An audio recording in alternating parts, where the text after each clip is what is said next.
On the 29th of March, it is the 34th day of full-scale war that Russia has unleashed against Ukraine.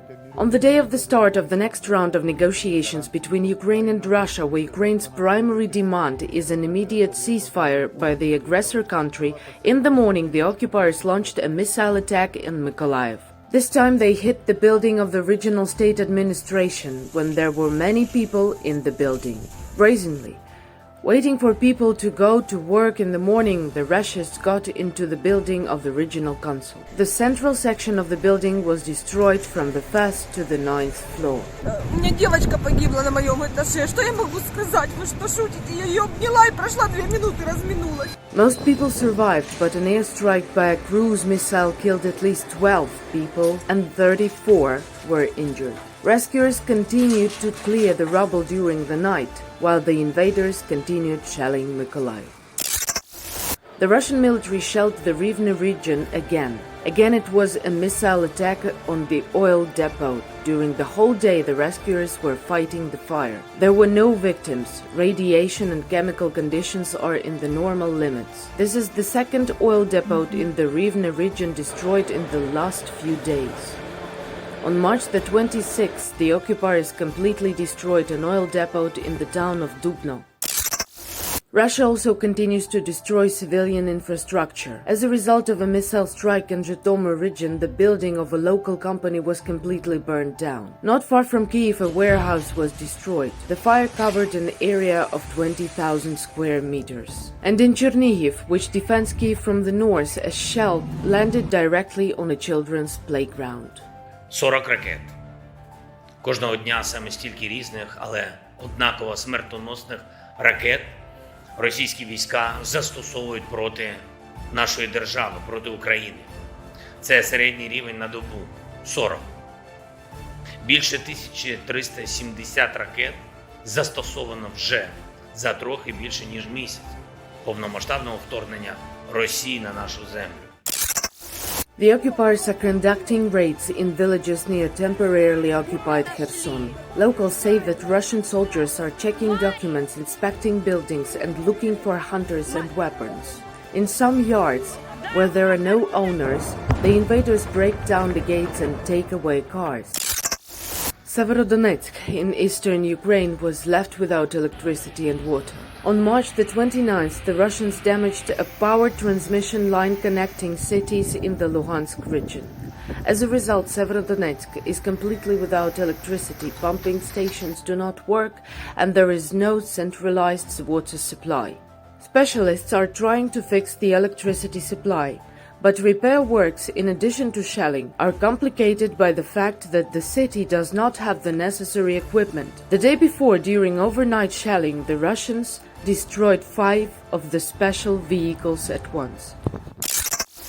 Occupiers continue to work for Russian propaganda according to the Center of Countering Disinformation. Occupation troops have resumed the tactic of shelling captured villages to discredit the Ukrainian armed forces in the eyes of the local population. Important, before the shelling, the invaders announced to the local population information about the planning of an attack by the Ukrainian armed forces. The Russian Ministry of Defense reported that the political and military leadership of Ukraine orders the national battalions to shoot fake videos of alleged murders of civilians and acts of looting committed by the Russian military. Also, the Russian military deliberately burned their APC to create a reason to destroy the Ukrainian checkpoint Rizhivka in the Sumy region, said Dmytro Zhivitsky, the head of the Sumy region. Провокація спрямована на формування картинки для російських ЗМІ щодо того, начебто українці знищили їхні БТР, вони це зробили самостійно, і начебто з тим, щоб помститися українцям, вони спалили прикордонний пункт пропуску, український пункт пропуску у нас на кордоні з орками. The Russian military is kidnapping people. Mass cases of forced deportation of people to the territory of Russia are constantly recorded in the city of Mariupol, which Russia continues to destroy. In particular, the day before, 70 residents, patients, and employees of maternity hospital number 2 were forcibly deported, according to the Mariupol mayor Vadim Boychenko. This is the maternity hospital that was bombed by the occupiers on March the 9th. What Russia is doing today violates every possible international human right. It can be compared to the actions of Nazi troops during World War II. But we will not leave a single Mariupol resident who was taken to Russia territory by force. The documents are confiscated from the Ukrainians and they are sent to the so-called filtration camps, and then to the furthest cities of Russia. It is now known that from Mariupol only more than 20,000 people have been forcibly deported by the occupiers. Also on March the 29th, the Russian military bombed the office of the EU mission in Mariupol. Today the EU advisory mission Ukraine, EUAM, has obtained credible information that the premises of its Mariupol field office were recently hit by Russian shelling. The EUAM office and equipment sustained major damage. No mission members or contractors were injured. Mariupol is currently completely surrounded by the enemy and the humanitarian situation in the city is catastrophic. An agreement with an enemy to completely evacuate the city has not yet been reached. Під час перемовин у Стамбулі, які відбувалися сьогодні, наша перемовна група передала вимогу російській стороні щодо обов'язковості і негайності відкриття гуманітарних коридорів до найбільших міст України – Маріуполь, Харків, Чернігів і, звичайно, ми говоримо про Київську область. Where can you find a safe place if your city is under siege? Is it an usual residential building? No. In hospitals or schools? Третья больница, Мариуполь. Роддом.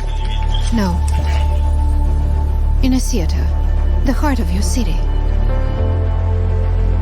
Far away from any military objects. Yes, that's a good idea. Is there any other way we could warn Russian pilots about kids hiding in the theater? Yes, capital letters, in Russian. That way we will definitely be safe. But only if murdering our children isn't their goal.